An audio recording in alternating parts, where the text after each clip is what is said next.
Hello, Lincoln and Cat, and hello to Cat, subscriber number 10 to the YouTube channel.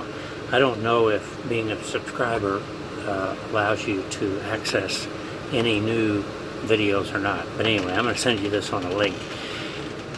First of all, thanks again for a great weekend, very enjoyable time. On Monday, we went, as I think you probably know, to King Neptune's, and the oysters on the half shell were great. The only caveat I would give you is don't order an old-fashioned there. It's absolutely the worst old-fashioned I've ever had. But nevertheless, it was still a good time, and we had a great day. We ate lunch there and had a good lunch, and then later on in the day, about 9 or 10 o'clock at night, we went to a place called, I can't remember the name of it now. It was an Italian restaurant up in Foley, and here, all I have to do is look in my book.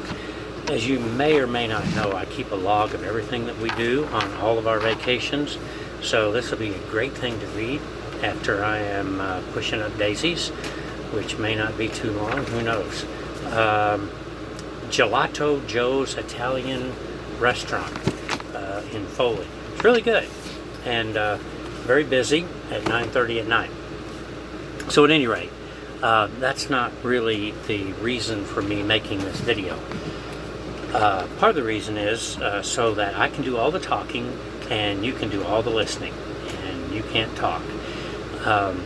But on the way down here today, we spent about 7 or 8 hours on the road, or up, I should say, up to Coleman. We are now in Coleman Campground, and tomorrow we're heading on up into Nashville to another campground, spend a couple more days. But you have a lot of time to think while you're on the road, and so we listened to a very interesting YouTube video and then a podcast by a guy by the name of Trent Deersman. Don't know if you've ever heard of him.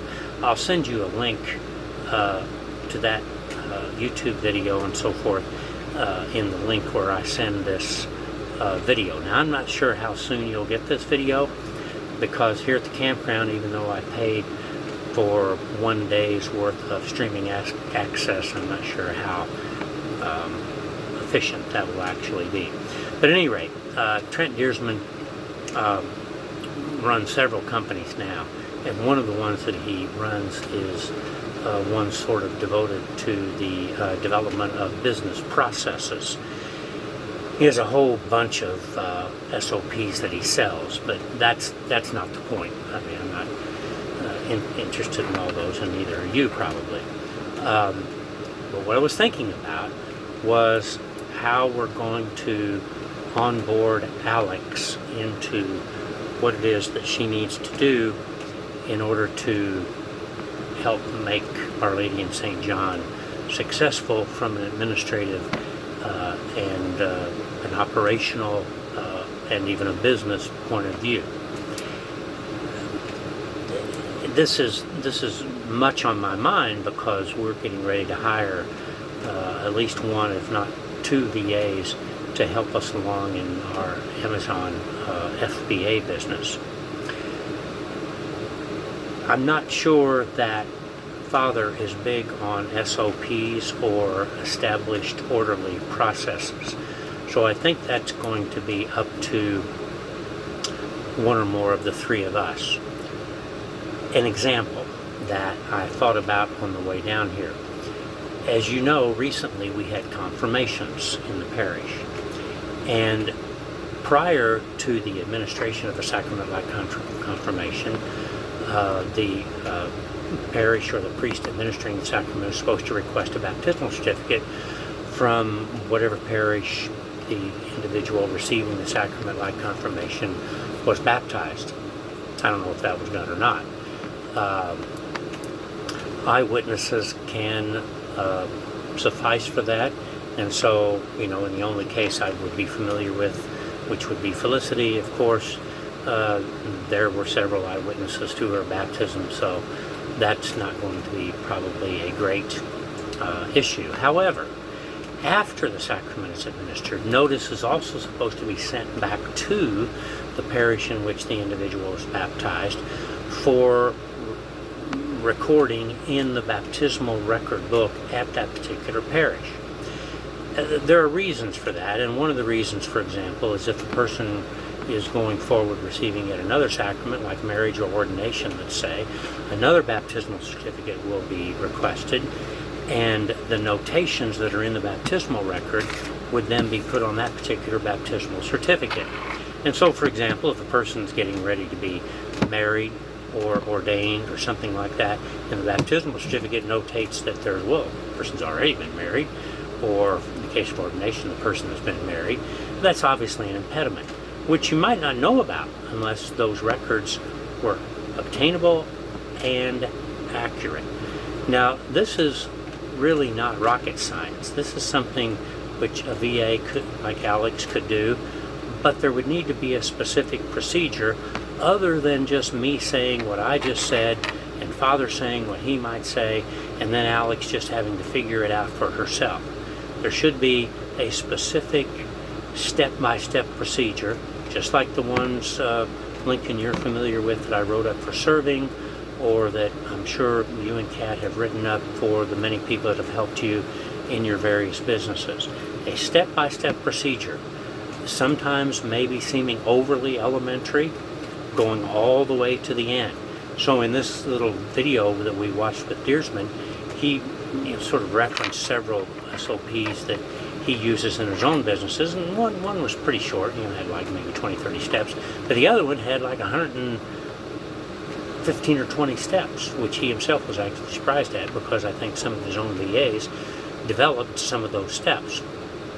At any rate, I think that's something that we need to address, and it needs to be addressed at some sort of a meeting, not necessarily at the same time as your weekly finance meeting, but maybe at a similar kind of meeting. This is not actually financial. This is more administrative and operational oriented. But I think unless we get these SOPs in place, another example would be the development of the bulletin, the development of the mass leaflet, the sending out of the weekly email. It's going to proceed very chaotic, which is not going to be all that different from how it's been proceeding now. So I'm just really making this video to throw that out there to you guys so you can think about it. Another thing, sort of shifting gears just slightly, Father mentioned to me that he has on the schedule a parish council meeting for Tuesday, August 17th at 10 a.m. And if I'm not mistaken, when we were talking to you guys, you were going to be in town at that time. So what I'm thinking is, maybe, if this works out, instead of doing a